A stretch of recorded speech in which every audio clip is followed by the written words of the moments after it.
प्यारे बच्चों, कक्षा 8 में हम घन की बात कर रहे हैं। हमारे सामने एक सवाल है, क्या 392 एक पूर्ण घन है?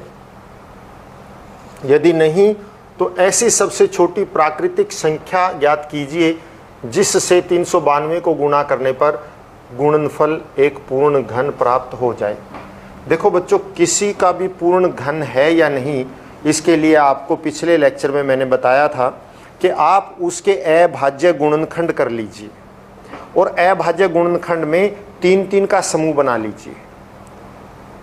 यदि 3-3 का समूह पूरा बन जाता है, 3 एक जैसे अंकों का समूह बनाना है, यदि पूरा बन जाता है तो वो पूर्ण घन है, और यदि पूरा नहीं बनता है तो वो पूर्ण घन नहीं है।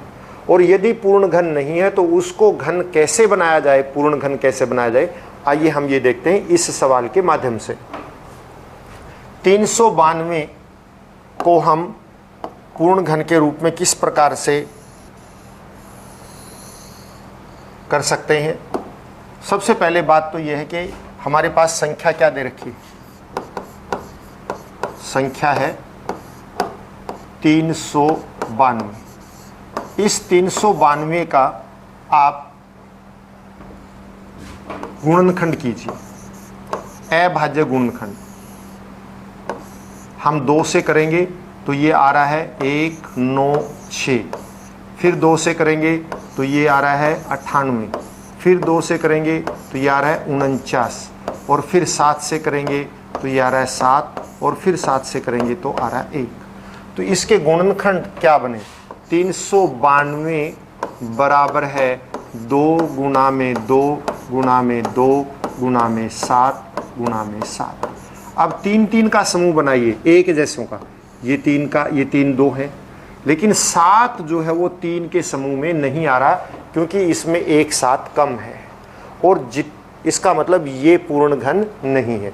तो सबसे पहली बात तो ये हो गई, 392 पूर्ण घन नहीं है।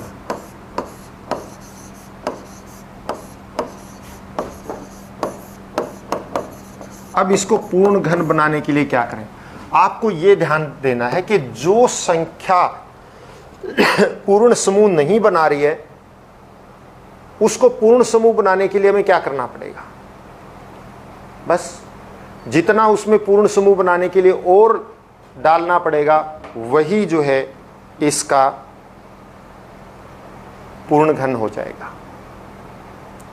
मतलब उसी संख्या से गुणा करने पर यह संख्या क्या बन जाएगी? पूर्ण घन बन जाएगी। तो आप यहां देखिए 7 जो है 3 के समूह में नहीं आ रहा है क्योंकि यहां 7 2 ही है, एक 7 नहीं आ रहा है। तो अगर इसको हम एक 7 से गुणा कर दें तो इसका मतलब ये क्या हो जाएगी? पूर्ण घन। तो वही संख्या देखिए 392 2 गुणा में 2 गुणा में 2 गुणा में 7 गुणा में 7। अब ये तो 3 का समूह बन रहा है, 7 नहीं बन रहा है, तो क्या करें? अगर हम इसको 7 से गुणा कर दें, इधर भी 7 से कर दो ताकि बराबर है। तो अब आप देखिए 3 का समूह बन गया है। किससे गुणा करने पर? 7 से गुणा करने पर ये 3 के समूह में आ गया है। तो इसका मतलब इसको 7 से गुणा करने पर 392 को 7 से गुणा करने पर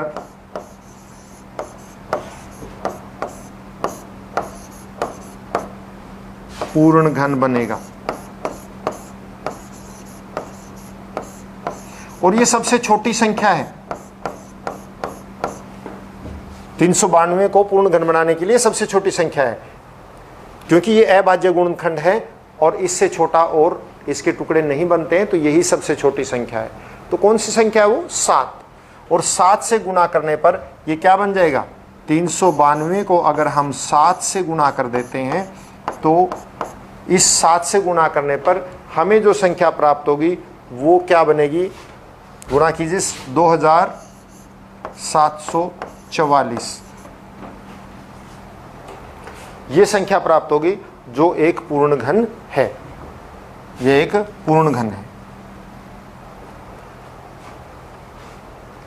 ये था पूर्ण घन बनाने, यानी कि पूर्ण घन बनाने के लिए पहले तो घन चेक कीजिए कि वो पूर्ण घन है या नहीं। गुणनखंड बनाइए, गुणनखंड बना के 3 3 का समूह बनाइए। यदि 3 के समूह में पूरे बन जाते हैं तो वो पूर्ण घन है, और यदि पूरे नहीं बनते हैं तो उसको 3 का समूह पूरा करने के लिए जिस संख्या की आवश्यकता है, 7 की आवश्यकता है, तो इसका मतलब उस 7 से उसको गुणा कर दीजिए, और गुणा करने पर वो पूर्ण घन बनेगा।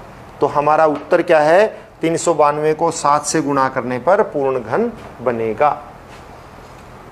अब आगे चलिए, क्या 53,240 एक पूर्ण घन है?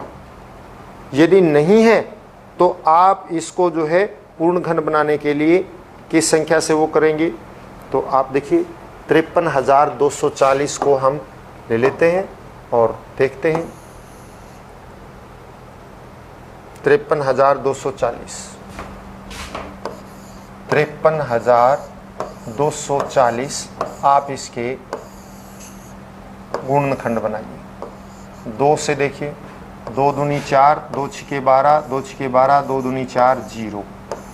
फिर 2 से 1 3 3 1 0। फिर 2 से, क्योंकि पीछे जब तक 0 आएगा 2 से पक्का भाग होगा। आपको पता है 2 से वो भाग होते हैं जिनके पीछे 0 2 4 6 8 होता है। 2 छिके 12, 2 छिके 12, 2 पंजे 10, 2 पंजे 10। अब ये 5 से भाग हो रहा है क्योंकि पीछे 5 है। 5 एकम 5, 5 तिये 15, 5 तिये 15, 5 एकम 5। ये तो 11 से भाग होगा। 11 एकम 11, 11 दूनी 22, 11 एकम 11। फिर ये 11 से होगा, 11 से 11 आएगा, और फिर 11 से करेंगे तो 1 आएगा। यानी 53,240 को अगर हम लें, 53,240 इसके गुणनखंड बनते हैं 2 गुणा में 2 गुणा में 2 गुणा में 5 गुणा में 11 गुणा में 11 गुणा में 11। समूह बनाइए, ये 3 का समूह बन गया, ये बन गया, लेकिन ये रह गया। तो इसका मतलब क्या है?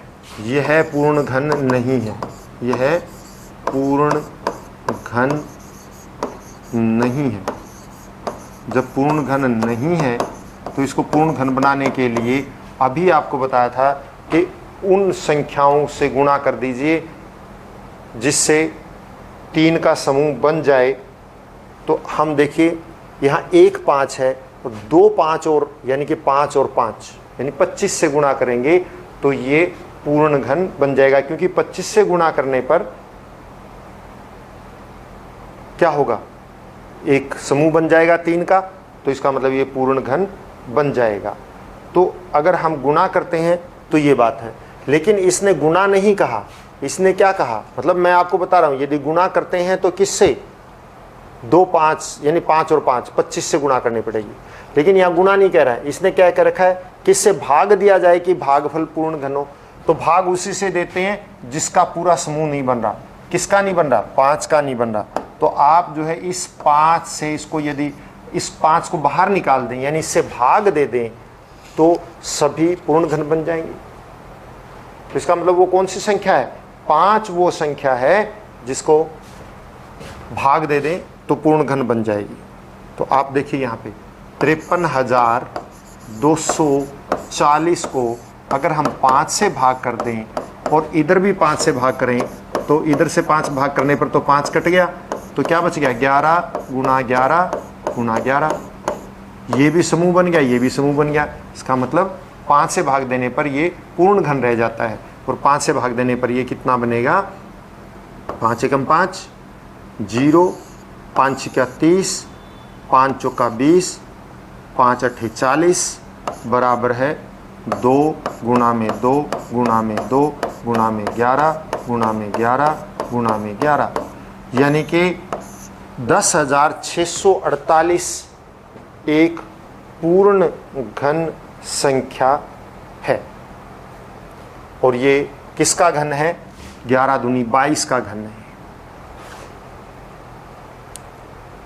इसी प्रकार अगला सवाल, एक और उदाहरण, 1188 एक पूर्ण घन है। क्या 1188 एक पूर्ण घन है? वो हम चेक कर लेते हैं। यदि नहीं है तो सबसे छोटी किस प्राकृतिक संख्या से 1188 को भाग दिया जाए कि भागफल एक पूर्ण घन हो जाए। इसमें भी क्या करना है, उसको भाग देना है। तो देखिए हम सबसे पहले देख लेते हैं कि कौन सी ऐसी संख्या है जिसको हम भाग दिया जाए तो क्या होगा और गुणा किया जाए तो भी क्या होगा। भाग दिया जाए कि भागफल एक पूर्ण घन प्राप्त हो। यदि नहीं तो किस सबसे छोटी प्राकृतिक संख्या से आपको 1188 को क्या करना है, भाग देना है।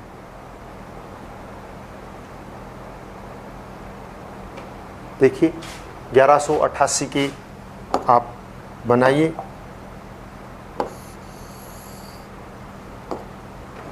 1188 के हम गुणनखंड बनाते हैं। 2 से जाता है, 2 पंजे 10, 2 नीमे 18, 2 चौके 8।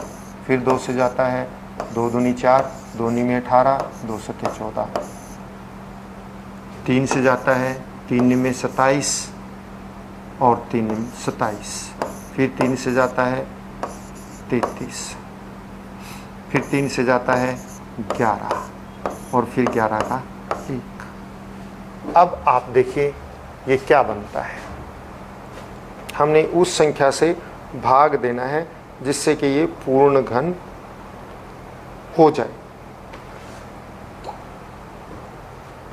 तो 1188 के पहले आप गुणनखंड देखिए क्या, 2 गुणा में 2 गुणा में 3 गुणा में 3 गुणा में 3 गुणा में 11। सिर्फ एक समूह बन रहा है और बाकी समूह नहीं बन रहे हैं। तो इसका मतलब हमें जो इसके समूह नहीं बन रहे हैं वो संख्याओं से इसको भाग देना पड़ेगा। तो किससे समूह नहीं बन रहे, आप देखिए यहाँ पे 2 तथा 11 समूह में नहीं आ रहे हैं।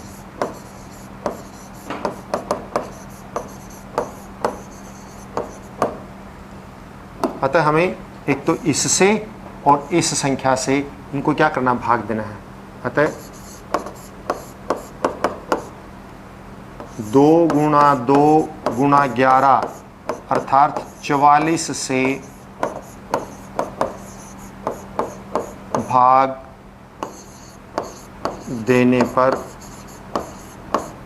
शेष फल क्या हो जाएगा,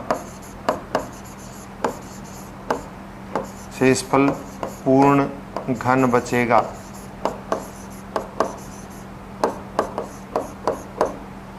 तब आप 1188 को भाग 44 कीजिए और इसको करेंगे तो यहाँ क्या बच जाएगा, 3 गुणा में 3 गुणा में 3, क्योंकि 44 से ये सारे कट जाएंगे। तो ये कितना बच जाएगा, 27 बचेगा, बराबर है 3 गुणा में 3 गुणा में 3, जो कि एक पूर्ण घन है 3 का। इसी तरह से एक उदाहरण और है, वो और देखते हैं। 68,600 एक पूर्ण घन है। यदि नहीं तो वह सबसे छोटी प्राकृतिक संख्या ज्ञात कीजिए जिसको 68,600 को गुणा करने पर एक पूर्ण घन प्राप्त हो जाए। इसमें गुणा करनी है तो हम देखते हैं कौन सी ऐसी संख्या आती है।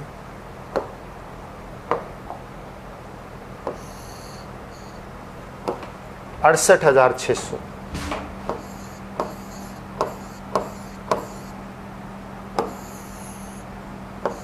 2 से कीजिए। 2 तिये 6, 2 चौके 8, 2 तिये 6, 0 0। फिर 2 से करो, 2 एकम 2, 2 सत्ते 14, 2 एकम 2, 2 पंजे 10, 0। फिर 2 से कीजिए, 2 अठे 16, 2 पंजे 10, 2 सत्ते 14, 2 पंजे 10।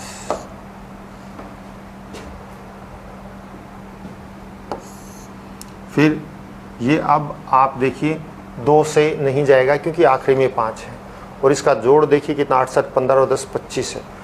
25 है तो 5 से जाएगा ये। 5 एकम 5, 3 बच जाएगा, 5 सत्ते 35, 5 एकम 5, 5 पंजे 25। फिर 5 से जाएगा, 5 तिये 15, 2 बचेगा, 5 चौका 20, 5 तिये 15, 2 5 आ गए। अब ये देखिए किस पे जाता है? अब ये 7 पे जाएगा। 7 चौके 28, 6 7 9 63, फिर 7 पे जाएगा और फिर 7 पे जाएगा। यानी कि 68,600 के जो गुणनखंड बनते हैं वो बनते हैं 2 गुना में 2 गुना में 2 गुना में 5 गुना में 5 गुना में 7 गुना में 7 गुना में 7। 3 3 का जो है समूह बनाइए। 5 जो है समूह में नहीं आता। 5 अतः क्या आएगा? 68,600 पूर्ण घन नहीं है। पूर्ण घन नहीं है। नहीं है तो किससे? 5 समूह में नहीं है।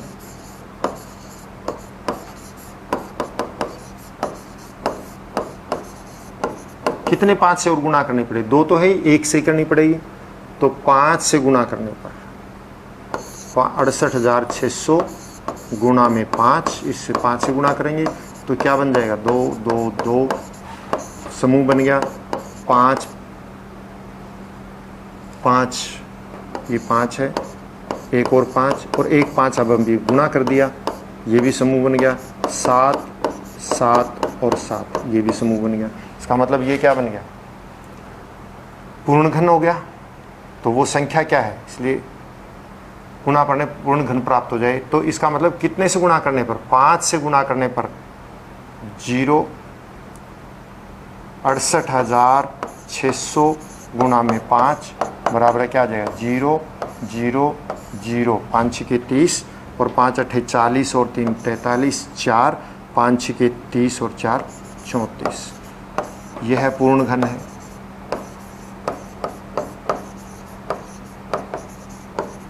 अतः 5 से गुणा करने पर पूर्ण घन प्राप्त होगा।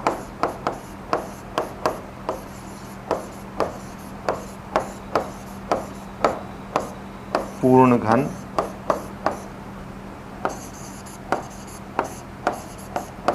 प्राप्त होता है।